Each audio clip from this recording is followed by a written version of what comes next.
If you're a successful woman in midlife and beyond, maybe you would consider yourself capable, confident, accomplished in many areas of your life, and yet you still struggle with food or weight, then listen up. This video is for you. I'm Cassie Christopher. I'm a registered dietitian and emotional eating expert, and I help women in midlife and beyond create a supportive relationship with food, their body, their health, so they can eat with joy rather than eating to seek joy. And what I want to talk to you about today is to help you understand that if you're an accomplished, successful woman and you still, after decades of dieting, haven't figured out what's going on with food, it's not your fault. What is really to blame is something called all or nothing dieting. Now, all or nothing dieting is the belief that you either need to follow a diet perfectly or what's the point of even trying. And especially women, in midlife and beyond come by this honestly because a lot of the fads these days, like keto, for instance, if you do eat too many carbs, you are out of ketosis. So it is kind of true that, either follow it perfectly or what's the point? Or intermittent fasting, if you eat outside your window, you've eaten outside your window, it's kind of what's the point, right? So again, like these fads are reinforcing this idea of all or nothing dieting. And what ends up happening is we get this forbidden food syndrome where you think that if you can't have anything on your restricted foods list, and if you do eat one of those foods, then you have failed. So there's no wiggle room, right? There's no in between there. And so any amount of deviation is failure. And that feels bad. And because all or nothing dieting tells you it's your fault when you mess up or the scale goes up, you end up beating yourself up. You end up criticizing yourself. And that feels really bad. And that criticism needs a place to feel better. And oftentimes people will turn to food because as you're doing the all or nothing dieting and you're in that nothing portion where you're, maybe going all the way back to old habits and relying on food extensively, you end up seeing that food works to make you feel better. So you do the emotional eating, maybe you're eating to zone out, you're eating to cope, to get comfort. And so the all or nothing dieting really ends up showing you that you can't be trusted around food because something difficult happens and you turn to food. There's no moderation because, you think, well, I ate one, I might as well eat the rest. So you feel out of control around food. And for capable women, this is really difficult, that they get to a place where they feel like they can't trust themselves anymore. They feel like something's wrong with them, that they're a failure. And again, if you're feeling like this, it's not your fault. It's a result of this all or nothing dieting. So what to do? Well, what you need to do in order to heal from the effects of all or nothing dieting and make those consistently healthy choices is to cultivate the courage to trust. You have to rediscover that peace, that place inside you that is trustworthy around food. And this involves calming down your stress hormones because they're always to play when we're dealing with anxiety and obsession and fear around food. And it has to do with self-compassion and becoming kinder to yourself and finding a sustainable way of eating that you can really continue for the rest of your life and something that'll make you feel good. If you want to know more about how to cultivate the courage to trust, I invite you to my free masterclass. That masterclass is called How to Stop Obsessing About Food and Make Consistently Healthy Choices. And I'm going to go into the 4 pillars of the courage to trust method there. You can get the link to that in the description. If you're not ready for the masterclass and you want to hear 4 tips for capable women, keep listening. So first, if you're struggling with food, I recommend that you focus on what's working. Again, that all or nothing thinking tells you that you're a failure. So the best way to start making consistent progress and build momentum is actually to focus on the little things that are working. And this can be hard to do. Our brains are trained for that negativity bias, that all or nothing thinking trains us to only see our faults. So I recommend that you reach out to a girlfriend that you trust and you ask for a little win accountability buddy.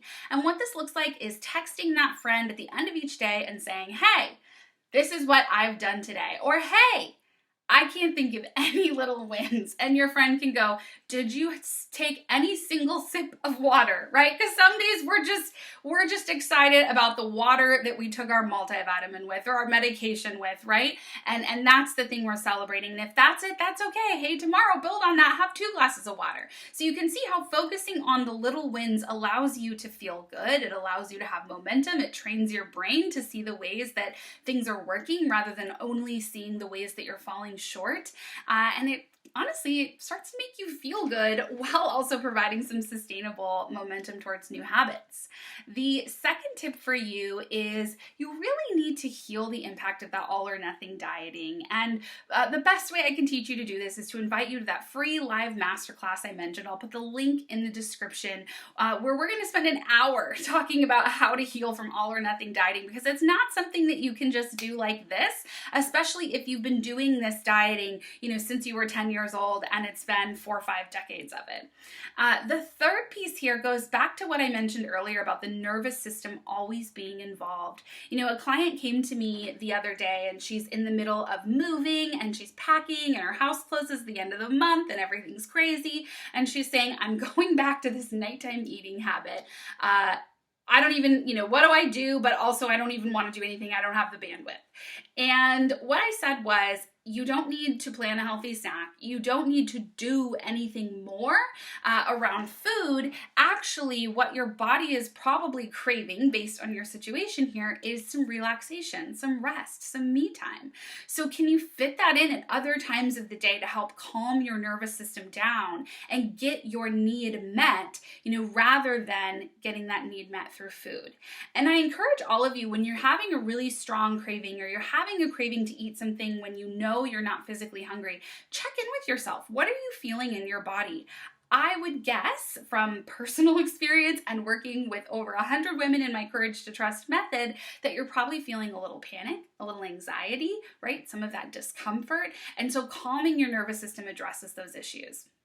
The fourth and final point here is if you have been struggling with food, if you've been struggling with weight loss, if you've been struggling with any of these issues for more than a year, which everyone watching this video probably has, because that's the kind of audience that I work with, it's time to get support. And if you're a capable woman, this can be really hard because we're fed this myth through before and after photos and through, our friends and family who've had success on one plan or another, that we should be able to do it ourselves.